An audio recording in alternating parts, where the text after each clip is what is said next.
Hey guys, in this video, we'll take a look at whether Google AI is actually worth paying for your business in 2026 and which companies are likely to see real value from it. So let's get started. Google now offers AI across many of its business products, including Gemini for Google Workspace, Google AI Studio, and Vertex AI.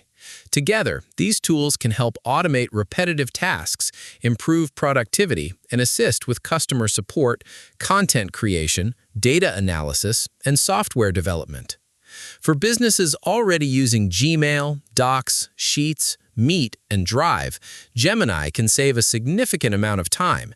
It can draft emails, summarize long documents, generate meeting notes, analyze spreadsheets, and help create presentations in just a few clicks. Instead of spending hours on routine work, employees can often complete the same tasks much faster. For developers and technical teams, Google AI Studio and Vertex AI make it easier to build AI-powered applications, chatbots, and automation tools. Teams can test prompts, integrate AI into their products, and use Google's latest models without building everything from scratch. However, paying for Google AI isn't the right choice for every business.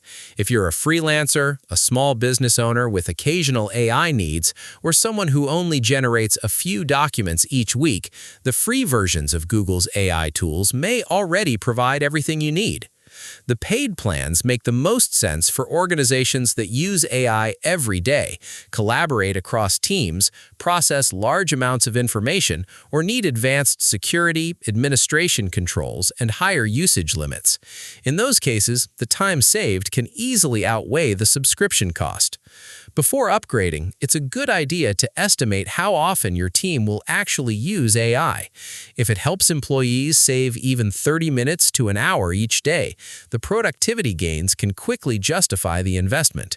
But if usage is only occasional, sticking with the free plan may be the smarter option. In the end, Google AI can deliver real value for businesses, but only if it fits your workflow and your team uses it consistently. The best approach is to start with the free tools, evaluate the benefits, and then upgrade only when you need more features or higher limits. That's it for this video. If you found it helpful, don't forget to like this video and subscribe for more Google AI tutorials, business technology tips, and the latest AI updates.